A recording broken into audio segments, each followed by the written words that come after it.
So welcome to Triathlon Heroes Workshop. In this video we'll show you how to change your tube. So you deflate. If there's any air in the tube, you'll deflate it all the way.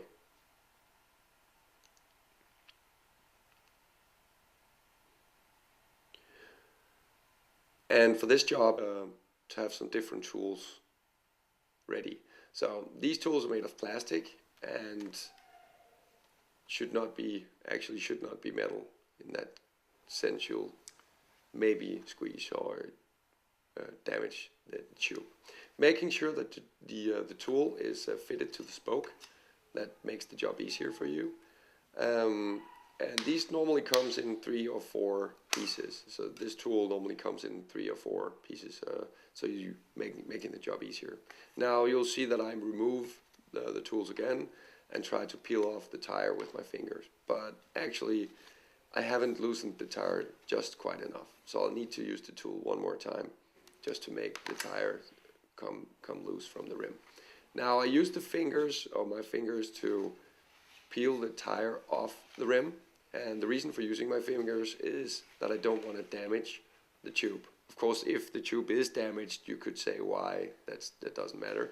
But this is just common sense. So do not use the tools to kind of rip the tire off. Use your fingers. Now, just remove the tube completely. There we go.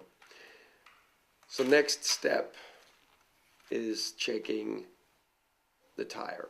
So you want to check the tire with your fingers from the inside.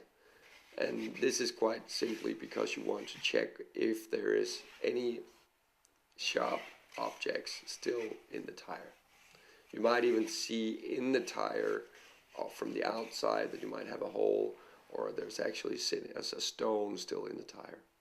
Now, just for best practice, you'll check the rim as well to see if there's any defects in the rim.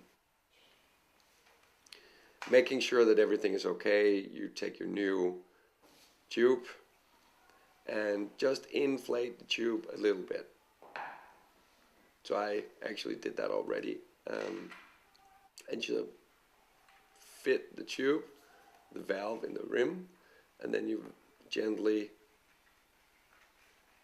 making sure gently that you don't fold the tube. So the tube needs to go into the tire as nicely as possible. As nicely as possible. Here we go. Okay, so you squeeze the tire back on the rim, starting with the valve. And you'll see in just a second that I'll push the valve back up in the tire. And that's because when you do that, you'll push the tube just a little bit up into the tire, making the tire grip the rim firmly. There we go. So I just inflate the tube just a little bit, making sure that it's not folded in the tire, and squeeze the tire back on. Now you'll notice that I put just a little bit too much air into the tube, and that makes it impossible for me to squeeze the tire back on the rim. So I'll need to deflate the tube just a little bit. There we go. And by doing that, I can fit the tire on the rim all the way around. Now making sure that the tire is firmly fitted on the rim, you can take your pump and inflate your wheel with the tube and the tire all the way. We're done.